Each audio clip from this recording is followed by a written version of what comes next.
Welcome to another episode of Mastering Cybersecurity, developed by BareMetalCyber.com. Let's dive in.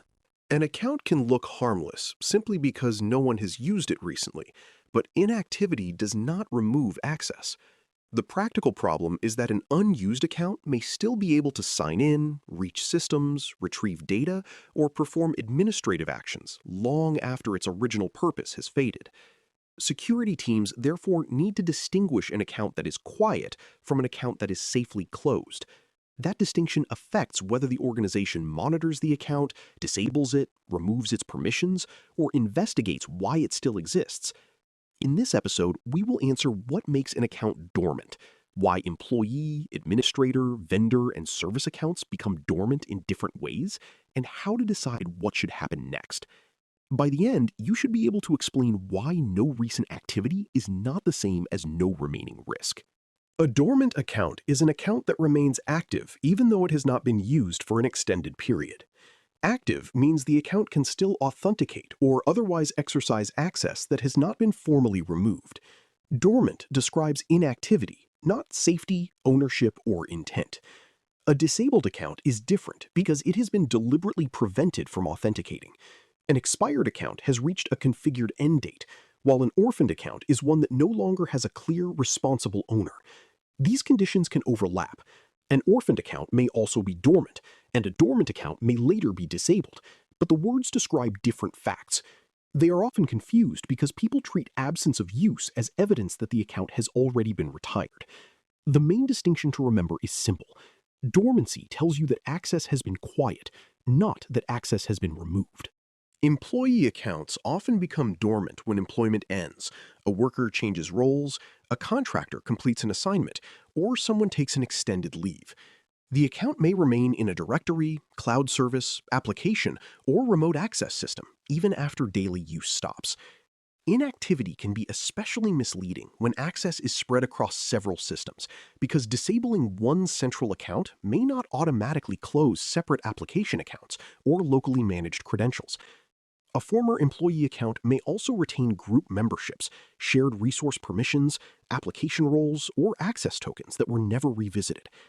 The risk does not depend on whether the original user intends to return. It comes from the fact that a valid path remains available to anyone who can obtain or reuse the associated credentials. Effective offboarding must therefore remove access across the full account environment, rather than assuming that silence means completion. Dormant administrator accounts deserve greater attention because their permissions can change systems, create users, alter logs, or bypass ordinary restrictions. Privileged accounts are sometimes created for migrations, emergency maintenance, testing, or temporary projects and then left in place after the work ends. They may be overlooked because administrators use a different daily account, because the account name does not clearly reveal its purpose, or because no one wants to remove access that might be needed later. That caution can preserve unnecessary power indefinitely. A privileged account should have a named owner, a documented purpose, an approved method of use, and evidence that its continued existence is required. If it is rarely needed, stronger safeguards may include disabling it between approved uses, requiring multi-factor authentication, MFA, monitoring every activation, and reviewing its permissions separately from ordinary user accounts. Dormant privilege is still privilege. Vendor and third-party accounts become dormant for similar reasons, but they introduce an additional ownership problem. The external person may no longer be assigned to the work, while the internal sponsor assumes the vendor is managing the account. The vendor may assume the customer will close it, leaving responsibility unclear on both sides. Remote support accounts, portal accounts, and temporary access created for implementation work can remain active after a contract changes or a project closes. Because these accounts may be used infrequently, even when legitimate, a long period without activity does not automatically prove that they are unnecessary. The organization still needs a current sponsor, a defined business purpose, a review date, and an expiration decision. Third-party access should not survive solely because no one has asked for its removal. Continued access requires active confirmation from someone inside the organization who is accountable for the relationship. Service accounts require a different interpretation because they are used by applications, scheduled tasks, devices, and automated processes rather than by a person signing in interactively. Some service accounts authenticate continuously, while others may run only during monthly processing, maintenance, backup restoration, certificate renewal, or another infrequent operation. A lack of interactive logins therefore does not prove that the account is dormant, and a quiet service account may still support an important dependency. The correct question is whether the account is performing a current, documented function. Each service account should have an owner, a defined workload, an approved credential management method, and a record of the systems that depend on it. Before disabling one, defenders should check application logs, scheduled jobs, secret stores, and configuration references. Dormant service accounts are dangerous, but careless removal can also interrupt operations, so verification matters. Dormant accounts can become quiet paths into an organization because they attract less attention than accounts used every day. Monitoring rules may focus on high-volume activity, while a forgotten account has no normal pattern that users or managers recognize. The credentials may be old, reused, shared, stored in outdated documentation, or excluded from newer authentication requirements. The account may also retain permissions that no longer match current business needs. An attacker who gains control of such an account may appear to be using a valid identity rather than exploiting a visible software flaw. Dormancy does not make compromise inevitable, but it can reduce the chance that unusual use is challenged quickly.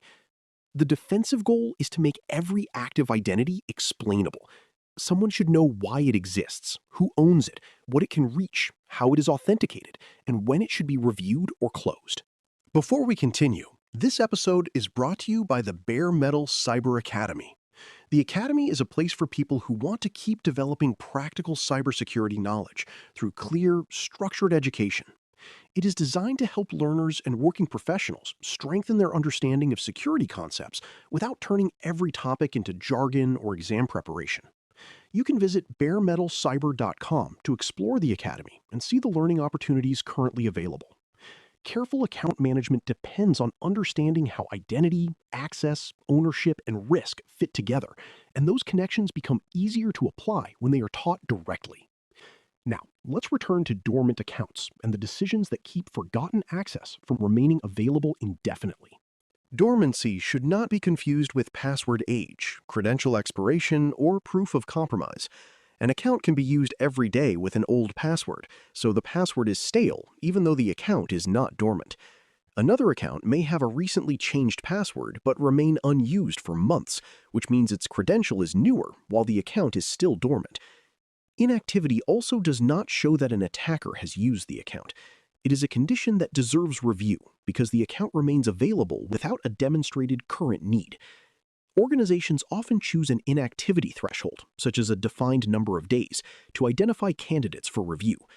That threshold is a trigger for investigation, not a universal definition of danger. The account type, privilege, business cycle, owner, and authentication method determine what the inactivity actually means. Finding dormant accounts requires more than checking a single last login field. Different systems record activity differently, and some fields are updated only by certain types of authentication. Useful evidence may include successful sign-ins, failed sign-ins, application sessions, token use, remote access records, directory activity, scheduled task execution, and recent use of assigned privileges. The available evidence also depends on how long logs are retained. An account may appear unused simply because older records are no longer available. Federated applications and cloud services can create another gap when the central identity system shows authentication but not the actions performed after access was granted. A reliable review therefore compares several sources and considers the account's expected behavior. The objective is not to produce a perfect timestamp. It is to determine whether there is credible evidence of a current purpose and legitimate recent use. Account lifecycle management is the broader process that prevents dormancy from becoming neglect. Access should begin with a documented request, a responsible owner, a defined level of permission, and an expected duration when the need is temporary. Role changes should trigger a review because accounts often become partially dormant rather than completely unused. A person may stop using one application while continuing to use others, leaving old permissions behind. Departures should trigger coordinated closure across directories, cloud platforms, applications, remote access tools, and locally managed systems. Disabling an account first can preserve evidence and allow recovery if a mistake is discovered, while later deletion can remove the identity after retention and dependency requirements are satisfied. The important point is that account closure should be a managed decision, not an accidental result of someone eventually noticing inactivity. A single inactivity rule should not be applied blindly to every account. Daily employee accounts, emergency administrator accounts, seasonal worker accounts, vendor support accounts, and service accounts have different expected patterns. A short threshold may create false alarms for legitimate low-frequency access, while a long threshold may leave unnecessary privileged access active for too long. Risk-based thresholds begin with account classification. Privilege, exposure, authentication strength, data access, business purpose, and ownership all affect how quickly inactivity should trigger action. High-impact accounts may require review after a shorter quiet period, even when ordinary accounts do not. Some accounts should have an explicit expiration date rather than waiting for inactivity detection. A threshold is useful because it creates consistency, but judgment is still required to determine whether the account should remain active, be restricted, be disabled, or be removed. When a dormant account is confirmed, the response should reduce access without creating avoidable operational damage. Disabling the account is often safer than deleting it immediately because it stops normal authentication while preserving records and allowing dependencies to be checked. Active sessions, refresh tokens, application passwords, access keys, and stored secrets may also need to be revoked or rotated because disabling a directory identity does not always invalidate every other credential. Group memberships and privileged roles should be removed when they are no longer justified. For service accounts, the owner should verify dependent applications before credentials are changed.